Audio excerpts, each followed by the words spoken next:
جو پیغام کسی اور ذریعے سے پہنچا دیا جائے وہ دعوت نہیں ہے. یہ میری بات سمجھ میں آئے گی نہیں، مجھے معلوم ہے کہ یہ بات سمجھ میں آئے گی نہیں لوگوں کے. کیوں؟ اس لیے کہ اس زمانے کے طریقوں کی سے طبیعت اتنی زیادہ مانوس اور عادی ہو گئی ہے کہ اب یہ بات سمجھ میں نہیں آئے گی، مگر اس کو کہنا ہے. ہاں، اس کو کہنا ہے. میرے دوستو عزیزو، صرف ایک مسواک دانت صاف کرنے کے لیے اگر برش اس کا متبادل نہیں بن سکتا، یہ نہیں کہہ سکتے کہ بھائی دانت صاف کرنے ہیں، برش سے کر لو، مسواک سے کر لو، برابر ہے. نہیں، مسواک ہی سنت ہے. یہ نہیں اس زمانے کا طریقہ مسواک تھا، اس زمانے کا طریقہ برش ہے. نہیں، مسواک ہی سنت ہے قیامت تک کے لیے، کیونکہ وعدے مسواک پر ہیں. کلمے کا یاد آنا موت پر، مسواک پر ہے. فرشتے کا تلاوت کے کرنے پر زور دینا تلاوت کرنے والے کو مسواک پر ہے، وعدہ مسواک پر ہے. دیکھو 70 فائدے مسواک کے اٹھا کر. آپ برش کو مسواک کا بدل سمجھ سکتے ہیں؟ جب عبادت کے لیے وضو اور وضو کا ایک جز مسواک جب اس سنت کو بدل نہیں ہے تو جو نبی کی بعثت کا مقصد دعوت اللہ، اس کو یہ کہا جائے کہ پھرنے کی ضرورت نہیں ہے، ساری دنیا میں بات پہنچانے کے ذرائع ہو گئے ہیں. میں صاف عرض کرتا ہوں کہ دعوت کا تو کوئی تصور نہیں ہے جب تک مسلمان خود جا کر دعوت نہ دے. بلکہ مزید عرض کر دیتا ہوں کہ ایمان میں کمال پیدا ہونے کا بھی کوئی تصور نہیں جب تک مسلمان بذات خود دعوت نہ دے. ہاں، جب تک خود دعوت نہ دے. لکھا ہے علماء نے کہ اس امت کے افضل امت ہونے کے لیے شرط یہ ہے کہ یہ خود بھلائی کا حکم کرے، خود دوسروں کو برائی سے روکے. آگے فرمایا کہ اس کا نتیجہ یہ ہوگا کہ اس سے ان کے ایمان میں کمال پیدا ہوگا. کنتم خیر امۃ اخرجت للناس تأمرون بالمعروف وتنهون عن المنکر وتؤمنون باللہ. اس لیے لکھا ہے علماء نے کہ جو آدمی اپنی ذات کی اصلاح میں لگا ہوا ہے اور دوسروں کو دعوت نہیں دیتا، اپنی ذات کی درستگی میں لگا ہوا ہے، دوسروں کو دعوت نہیں دیتا، لکھا ہے علماء نے کہ ایمان کامل نہیں ہوگا. ہاں، یہ بہت اہم بات ہے کہ اپنی ذات کی درستگی میں لگا ہوا ہے لیکن دوسروں کو دعوت نہیں دیتا. نہ تعلیم میں ہے، نہ تعلم میں ہے، نہ دعوت میں ہے، اپنی ذات کی درستگی میں مشغول ہے. اسے مولانا صاحب فرماتے تھے اپنی ذات سے پورے دین پر چلنے والا آدمی دیندار تو ہے لیکن دین کا مددگار نہیں ہے. دین کا مددگار وہ ہے جو دوسروں کو دین پر آمادہ کرے. اس لیے یہ بات جان لینی چاہیے آج اس مجلس میں کہ دعوت کا تو قوام اور دعوت کی بنیاد اور دعوت کی اساس اصل نقل و حرکت ہے. تو شیطان یہ وسوسہ پیدا کرے گا کہ پھرنا اصل نہیں ہے، پھرنا اصل نہیں، یہ شیطان کا وسوسہ ہوگا. جی ہاں، پھرنا اصل نہیں ہے. حالانکہ فرماتے تھے عمر رضی اللہ تعالیٰ عنہ اگر اللہ کے راستے میں پھرنا نہ ہوتا اور اللہ کے زمین پر لمبے لمبے سجدے کرنا نہ ہوتا، اور تیسری بات فرماتے تھے کہ علماء حق کے مجالس سے استفادہ کی اور علماء حق کے مجلسوں سے علمی فائدہ اٹھانا نہ ہوتا تو عمر دنیا میں رہنا پسند نہ کرتا. عمر دنیا میں رہتے ہیں 3 کاموں کے لیے ہے. پہلا کام اللہ کے راستے میں پھرنا، حضرت عمر خود فرماتے ہیں. اس لیے مولانا صاحب فرماتے تھے رحمت اللہ علیہ کہ اللہ کے راستے میں نکلنے میں تاخیر کرنا موجب عذاب ہے. اللہ کے عذاب کو اللہ کا عذاب لے آئے گا. اللہ کے راستے کی نقل و حرکت کی کمی موجب عذاب ہے. کیوں؟ اس لیے کہ عذاب کو روکنے والی ایک ہی چیز ہے، کہ یہ امت دعوت پر آ جائے، یہ امت دعوت پر آ جائے، کیونکہ فرمایا ہے روایت میں کہ دو چیزیں ہیں جو اللہ کے عذاب کو ہٹا دیتی ہیں، ایک پیدل جماعتوں کی نقل و حرکت، اور دوسرے مسجدوں کا اعمال سے آباد رکھنا۔ اس سے وہ عذاب ہٹا دیا جاتا ہے جو اللہ کے یہاں سے آنا مقدر ہو گیا۔ اس لیے سب سے بنیادی بات یہ تھی کہ دعوت کو نقل و حرکت پر لاؤ، اخبار رسائل پر نہیں۔ اس لیے کہ تذکیر جو ہے نا، تذکیر، ذکر فإن الذکریٰ تنفع المؤمنین، تذکیر جو ہے، تذکیر کا فریضہ تحریر ادا نہیں کر سکتی۔ ہماری بات توجہ چاہتی ہے بہت۔ تذکیر کا جو فریضہ ہے وہ تحریر سے ادا نہیں ہوگا کہ آپ کسی کو معروفات لکھ کر بھیج دیں کہ یہ کرو یہ مت کرو، نہیں۔ تذکیر تذکیر ہے، تحریر تحریر ہے، تذکیر اصل ہے۔ نبی تذکیر کے لیے آئے ہیں، نبی کو حکم ہے ذکر، آپ خود یاد دلائیے ان کو، صحیح بات۔ ذکر فإن الذکریٰ تنفع المؤمنین، کہ نفع تذکیر میں ہے اور اثر تذکیر میں ہے۔ کیوں؟ اس لیے کہ خود جا کر دعوت دینے والے کا مجاہدہ مدعو کی ہدایت کا سبب بنے گا۔ جو تکلیف آپ نے برداشت کی ہوگی، سفر کی اور موسم کی اور قرض لے کر چلنے کی اور بیوی بچوں کو چھوڑنے کی اور وطن سے جدائی کی اور اجنبی ملک میں جانے کی، یہ ساری تکالیف سبب بنیں گی آپ کی بات کے دوسروں کے لیے مؤثر ہونے کا۔ ورنہ اگر دعوت کو اخبار رسائل پر ڈال دیا جائے اور اس دعوت کو جو ہے دنیا کے آلات اور نیٹ پر ڈال دیا جائے تو کیا چیز ہے؟ کچھ بھی نہیں ہے۔ وہ حضرت کی بات کہ جب حق کو چلانے کے لیے باطل کا سہارا لیا جائے گا تو باطل چلے گا، حق نہیں چلے گا۔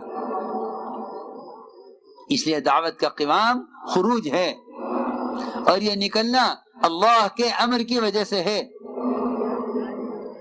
نکلنا اللہ کے امر کی وجہ۔ فرمایا انفرو، نکلو اللہ کے راستے میں، اللہ کے راستے میں نکلو، ہلکی ہو یا باری۔ نکلنا حکم ہے۔ صحابہ کا نکلنا اللہ کے امر کی وجہ سے تھا، اس لیے جہاں نکلنے میں تاخیر ہوئی وہاں تاخیر کرنے والوں پر اللہ کی ناراضگی ہوئی، بتانے کے لیے۔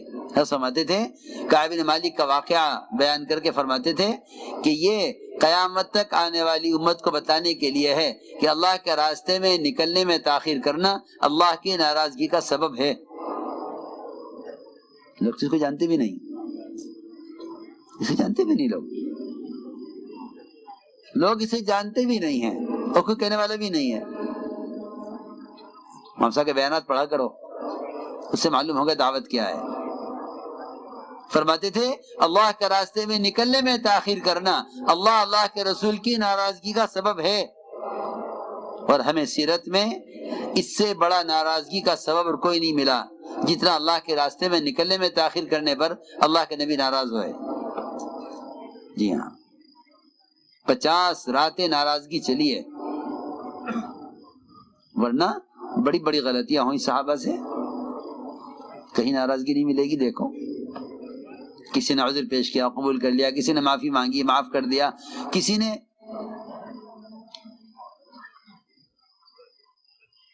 زنا کر لیا، حد لگ گئی، معاف کر دیا۔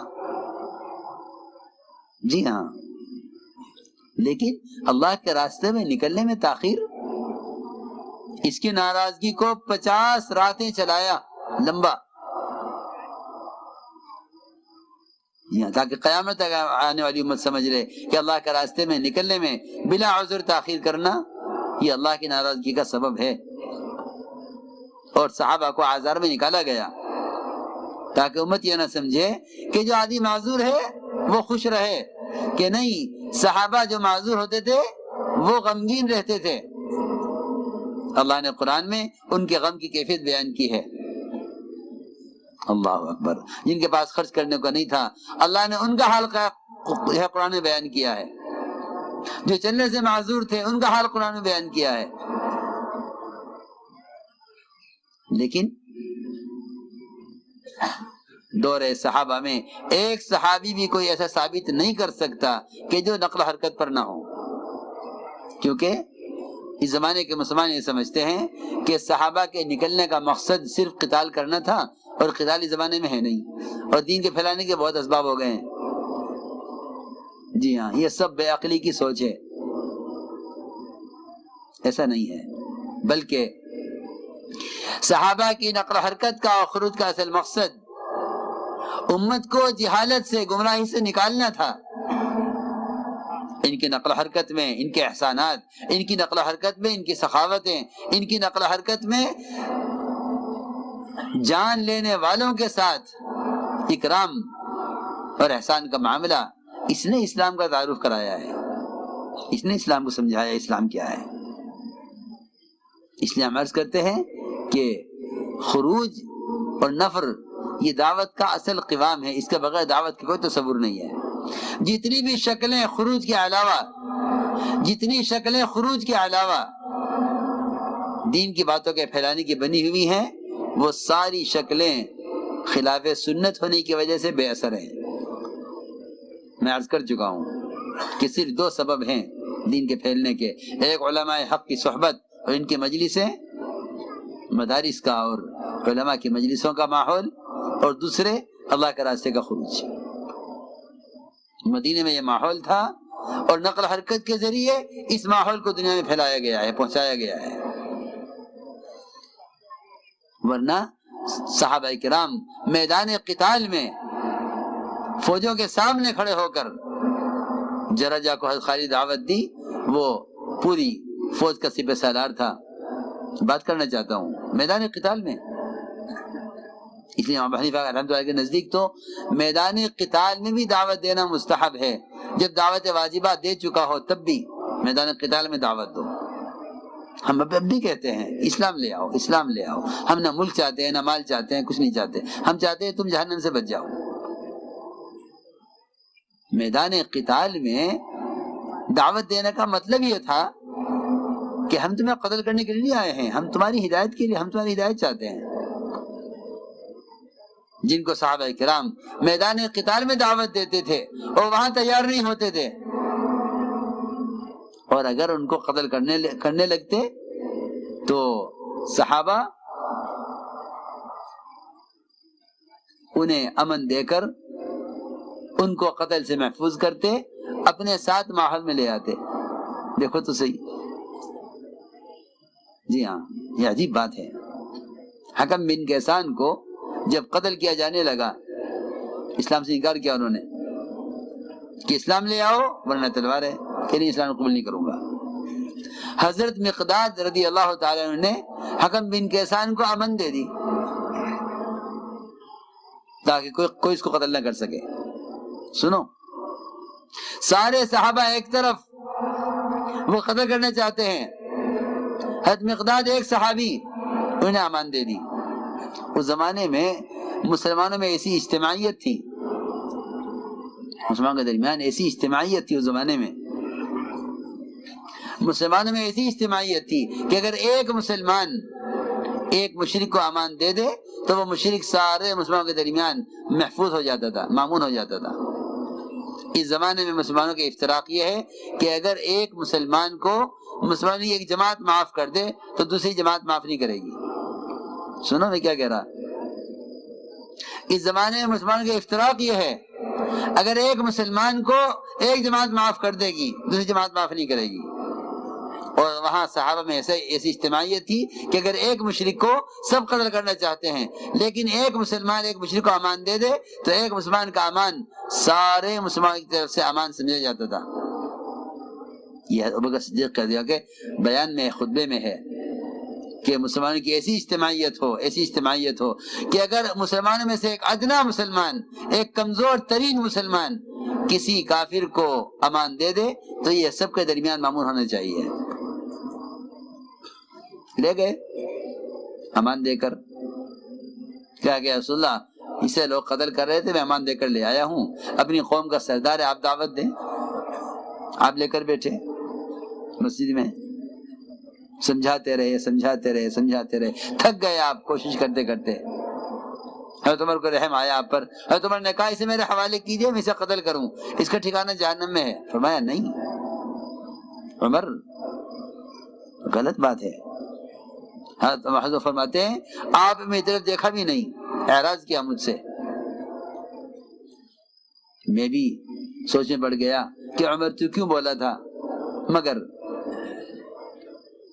آپ سمجھاتے رہے یہاں تک کہ حکم بن کیسان اسلام میں داخل ہو گئے، اسلام میں داخل ہو گئے۔ فرمایا عمر اگر میں تمہاری بات مان لیتا تو یہ جہنم میں جاتا، اللہ نے اس کو بچا لیا۔ میرے دوستوں، بزرگ عزیزوں، اصل بات یہ ہے کہ نقل و حرکت کا اصل مقصد امت کو گمراہی سے، جہالت سے نکالنا ہے۔ خروج اس لیے اصل ہے، خروج اس لیے اصل ہے۔ 1 سال کا خروج چھوٹ جانا مولانا صاحب کا ملفوظ ہے اور خامخواہ نہیں ہے۔ فرماتے تھے اگر ہر سال 4 مہینے ہر مسلمان، ہر سال 4 مہینے ہر مسلمان اس راستے میں نکلنے کو اپنا جزو زندگی نہیں بنائے گا تو ایمان کی حلاوت نہیں چکھ سکتا۔ سوچو، یہ ملفوظ چھپا ہوا ہے، ہر سال 4 مہینے،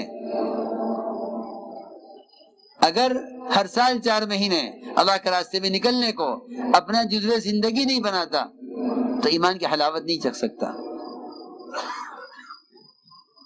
اب ایسے بھی ذہن ہیں لوگوں کے جو اس بات پر اشکال کریں گے کہ اچھا بھائی یہ کیا بات ہوئی کہ جو یہ کام نہ کرے اس کا ایمان نہیں، اس کا ایمان کامل نہیں۔ ہاں، کیونکہ ہم کتابیں پڑھتے نہیں۔ ہاں، بات سنیں گے اشکال کر دیں گے۔